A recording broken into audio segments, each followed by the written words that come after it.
Dysfunctional vet. It's getting very close to sunset. It's 18:07 hours local. I have this screen filter on here because I'm wondering if I'm getting any particulate material out of the bore well. I should not, but it's just a question if I am at this point, because this is day 3 of developing the well. I'm going to be going into the mathematics and that kind of stuff in just a moment. I have the thing propped up.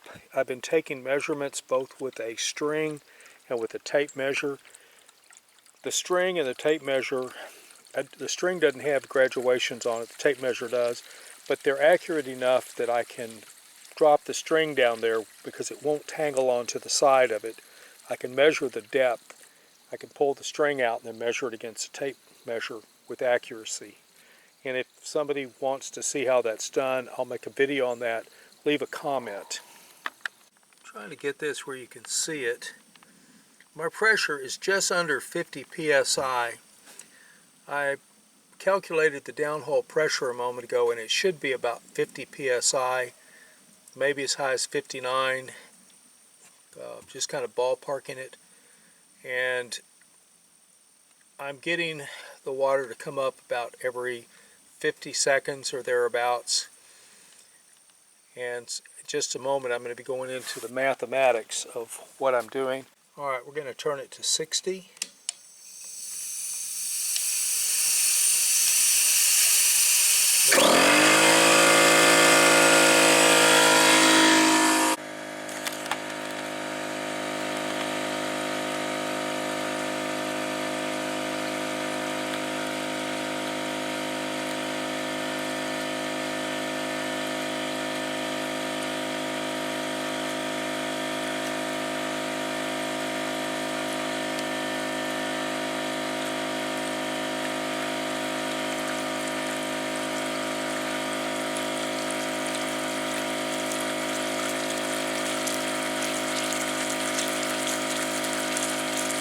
I don't know if you can see it, but it's really pushing some water and it is bouncing.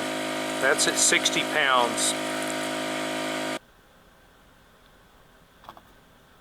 The principles behind the airlift that you see, we have our surface here, we have our static water level, which is about between 30 and 26 feet.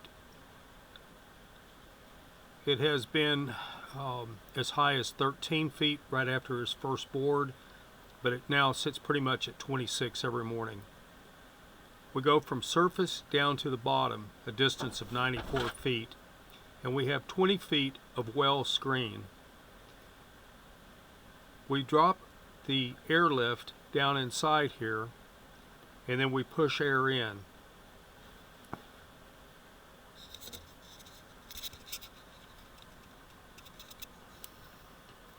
In this representation, we have an open piece of 1/2 inch PVC and a 1/4 inch airline that comes down inside of it.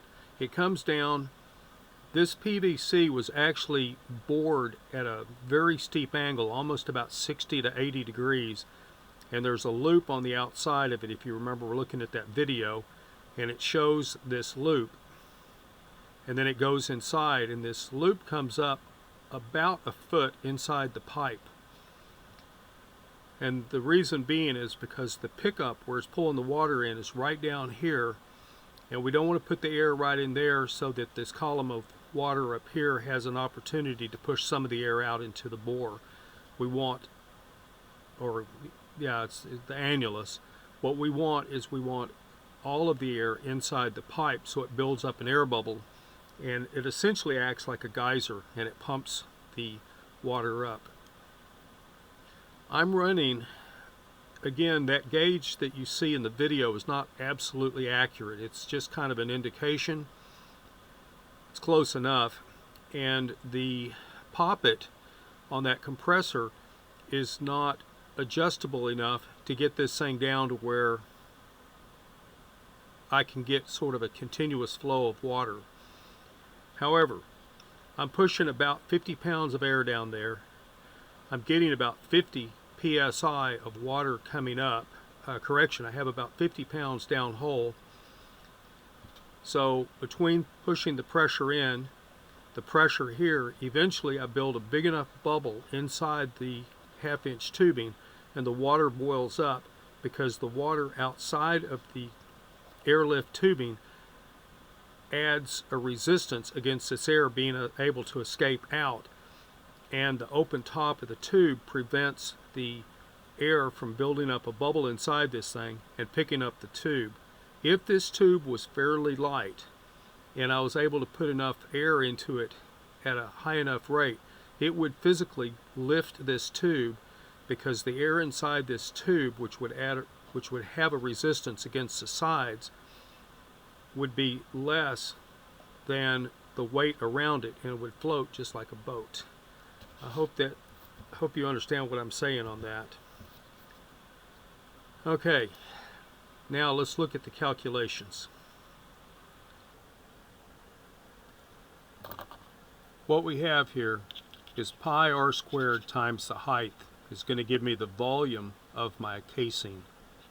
So 3.14 and then 1.56 squared times 120, which is my water level change from static to the new level at 50 minutes, equals a change, or equals 471 cubic inches of water that was moved.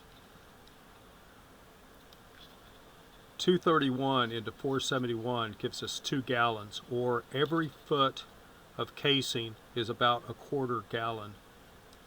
Now, in the 50 minutes, I'm going to be pumping 20 gallons. That's based on, I changed the value to 12.5 because it's sometimes 12 minutes, sometimes 13 minutes to pump the 5 gallons. So in the time, I pumped 20 gallons. Now the change in water level was 2 gallons, and the bore holds that 2 gallons it changed, but I pumped a difference of 18 gallons. The 20 gallons minus the 2 that changed in the bore left me with 18. So in 15 minutes I had a gain of 18 gallons in the bore. The 18 into 50 means that I have a recharge into my bore at about 2.7 gallons per minute. And anyone who thinks I did something incorrectly is more than welcome to comment below and point out my error. The one calculation that I didn't take into place, and I talked to a friend of mine who's a petroleum engineer, and he said that I did not calculate my drawdown in the strata around me, and I said I was aware of that, but I wasn't really sure exactly how to do it. And we got into the discussion of recharge into the strata, and he told me that basically, because of the material that I'm in, he thinks that eventually I'm going to end up with what's called a stripper. And for those of you that don't speak drilling, when you first bore a hole, you get a pretty decent volume for a while. Then it drops down and it becomes what's called a stripper. A stripper will produce the same gallons per day or same barrels per day, however you want to call it. This is oil field talk. He's a petroleum engineer, remember? It's going to produce the same amount of oil every day for hundreds of years, maybe thousands. Nobody really knows for sure. It's called a stripper. And the reason they're called strippers is because they do not produce enough oil for an oil company to maintain those wells. So they sell the wells usually for about $10,000-$20,000, sometimes a lot less than that. And these things will produce, say, 1 to 2 barrels an hour. It's 24 barrels in a day. And they'll do that forever and ever and ever. And he said that based on some other information I gave him that I have not brought into this conversation for this film, he believes that my well will become a stripper, and it may drop down to, say, 1.5 gallons in 6 months to a year, and then it will produce that much for the rest of the life of the well. I hope this information has been enlightening, and you'll be able to put it to some kind of good use.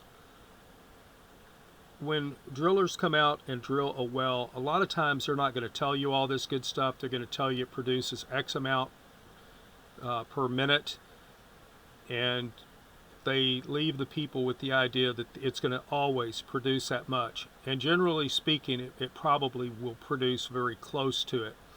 And since very few people pump water all the time, other than farmers who do pivot irrigation, you're not going to notice a drop in the amount of water that you're getting. And as soon as the downhole strata reaches stasis, and that's where we're talking about whether or not it's a stripper or not, when it reaches stasis, that GPM that you get is what you're going to get for the life of the well. I appreciate you watching. I'd appreciate you subscribing. I'm not saying hit the notification, because I have a lot of subscriptions. I never hit notifications. I just check the channels when I can. With that, Dysfunctional Vet out.